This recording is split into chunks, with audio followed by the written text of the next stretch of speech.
Maintenant, mon cher Guillaume, nous allons évoquer la question de l'infaillibilité pour réfuter les deux hérésies professées en la matière par le père Horowitz. Attendez, à moins que... Ouais, non, c'est là. On va attaquer l'infaillibilité tout de suite.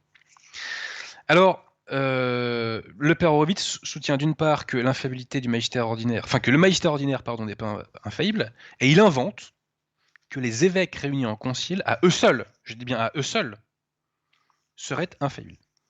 Alors, que nous enseigne l'Église catholique sur l'infaillibilité? Alors, qu'est-ce qui est infaillible? Le texte de Vatican Dei Filius nous l'enseigne. Sont infaillibles les Écritures, la tradition, contrairement à ce qu'affirme M. Dumouche dans mon débat face à lui, puisqu'il ose prétendre quand même que la tradition n'est pas infaillible. Quel scandale, quel scandale.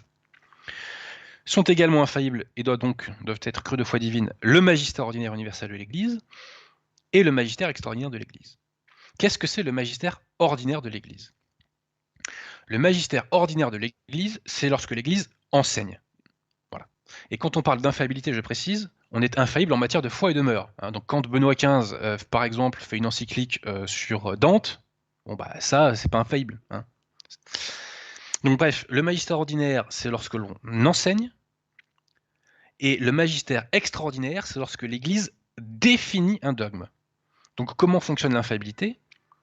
L'Église enseigne infailliblement en matière de foi et de mœurs dans le cadre de son magistère ordinaire universel, mais en cas de nécessité, elle procède à des définitions. Ceci a été expliqué au Concile Vatican I. A été expliqué par Monseigneur d'Avanzo, membre de la députation de la foi. La députation de la foi, c'est ce qui donc expliquait la position de Pie IX au père conciliaire. Donc nous allons lire ensemble ce que disait Pie IX par la bouche de Monseigneur d'Avanzo au père conciliaire de l'époque. Et on va voir que cette intervention à elle seule réfute les deux hérésies enseignées par le père Horowitz. Alors, le père d'Avanzo nous dit ceci. Il y a donc un double mode d'infaillibilité dans l'Église. Le premier est exercé par le magistère ordinaire de l'Église. C'est pourquoi, de même que l'Esprit Saint, l'Esprit de vérité, demeure dans l'Église tous les jours, de même tous les jours, l'Église enseigne les vérités de foi avec l'assistance du Saint-Esprit. Donc, petite parenthèse, l'Église et le pape sont infaillibles tous les jours. Donc, quand on nous dit qu'il est très dur de mettre en œuvre l'infaillibilité pontificale, on voit à quel point nos contradicteurs sont sérieux. Donc, je poursuis. Elle, donc l'Église, enseigne toutes ces choses qui sont soit déjà définies, soit contenues explicitement dans le trésor de la révélation mais non définies, soit enfin qui sont crues implicitement. Toutes ces vérités, l'Église les enseigne quotidiennement. Quotidiennement. L'Église est quotidiennement infaillible dans son enseignement en matière de foi et de mœurs. Tant par le pape principalement que par chacun des évêques adhérents au pape. Tous, et le pape et les évêques, sont infaillibles dans ce magistère ordinaire. Je répète, tous, et le pape et les évêques, sont infaillibles dans ce magistère ordinaire. Donc il n'y a aucun doute quant au fait que le magistère ordinaire soit infaillible. On nous le dit mot pour mot. Donc de l'infaillibilité même de l'Église. Il diffère seulement ceci que, c'est là où le père Horowitz se fait encore réfuter, les évêques ne sont pas infaillibles par eux-mêmes, mais ont besoin de la communion avec le pape. Je répète, les évêques ne sont pas infaillibles par eux-mêmes, mais ont besoin de la communion avec le pape, parce qu'ils sont confirmés. Par qui, pardon? Ils sont confirmés. Et plus loin, Monseigneur d'Avanzo nous dit qu'en cas de nécessité, se présente l'occasion d'une définition dogmatique. Donc, l'Église enseigne tous les jours, infailliblement par son magistère ordinaire, qui s'exprime par son catéchisme, ses encycliques, son droit canon, etc. Mais en cas de nécessité, on définit par le magistère extraordinaire. Et le magistère ordinaire et le magistère extraordinaire ont la même autorité. Bon. Concernant aussi le fait que les évêques à eux seuls ne sont pas infaillibles, je renvoie à un texte de Léon XIII, Satis Communitum, dans lequel Léon XIII nous dit ceci. Ratifier ou infirmer les sentences ou les décrets des conciles a toujours été le propre des pontifes romains. Léon le Grand annula les actes du conciliabule d'Éphèse. Damas rejeta celui de Rimini. Adrien Ier celui de Constantinople. Et le 28e canon du concile de Chalcédoine, parce qu'il est dépourvu de l'approbation de l'autorité du Saint-Siège apostolique, est resté, on le sait, sans vigueur et sans effet. Si les évêques à eux seuls étaient infaillibles lorsqu'ils sont réunis en concile ou pas d'ailleurs, le pape n'aurait jamais pu annuler leurs actes, par définition, puisqu'un acte infaillible est irréformable. Bon. Donc Léon XIII nous confirme que les évêques, à eux seuls, ne sont pas infaillibles. Voilà. Donc je vous ai évoqué cette articulation entre le magistère ordinaire et le magistère extraordinaire. On la retrouve dans un texte infaillible de Pie XI, qui est Mortalium Animos, qui date de 1929. Cher Guillaume, est-ce que vous pouvez mettre le texte? 1929. Je crois que c'est le mois de juin, je suis pas sûr. Pie IX, Mortalium Animos, Pie XI, pardon. Pie XI, Mortalium Animos, 1929. Est-ce que vous avez ça sous le coude? Je suis obligé de vous demander de mettre la citation, parce que sinon on va m'accuser de mentir. Voilà. Puis ça fait pas de mal aussi de mettre la preuve sous les yeux.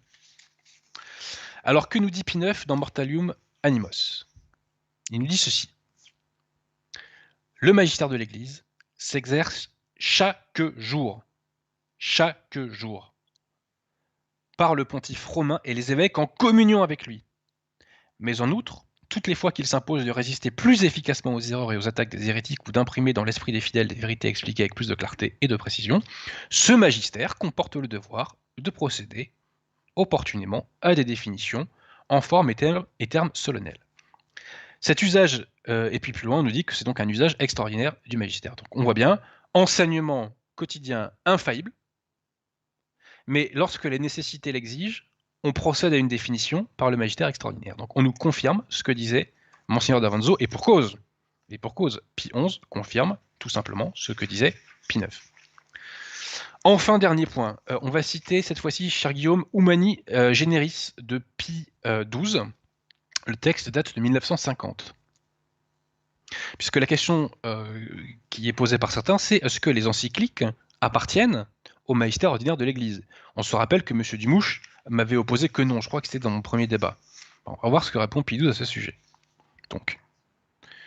Donc on va arriver à... Donc là, c'était Humani Generis, 1950, Pie XII. C'est bon? Impeccable. Alors que nous dit Pie XII? Et l'on ne doit pas penser que ce qui est proposé dans les lettres encycliques, c'est ça qui est important, n'exige pas de soi l'assentiment, sous prétexte que le pape n'exercerait pas le pouvoir suprême de leur magistère. Les encycliques exigent l'assentiment. Le catholique est obligé de donner son assentiment aux encycliques. Ce n'est pas négociable. Donc je recommande, sous le prétexte que le pape n'exercerait pas le pouvoir suprême du magistère. C'est bien en effet du magistère ordinaire que relève cet enseignement, et pour ce magistère vaut aussi la parole qui vous écoute m'écoute. Donc on voit bien que Pie XII réaffirme que le magistère ordinaire et le magistère extraordinaire ont la même autorité. Et à la fin de la citation, Pie XII nous dit bien que cette question, quand une question est tranchée par une encyclique, elle ne peut plus être tenue pour libre entre théologiens. Donc cher Père Horowitz, vous avez l'obligation de donner votre assentiment, si Bergoglio est pape, ce qu'il n'est pas, je vous rassure, mais aux pitreries que le Zozo enseigne dans Laudato Si, Fratelli Tutti, Carida Amazonia et tout le reste. Voilà pour ce qui est de l'infaillibilité. Alors ensuite, arrivons à ce que m'opposait le Père Horowitz sur la question de l'infaillibilité. Que m'opposait-il? Alors,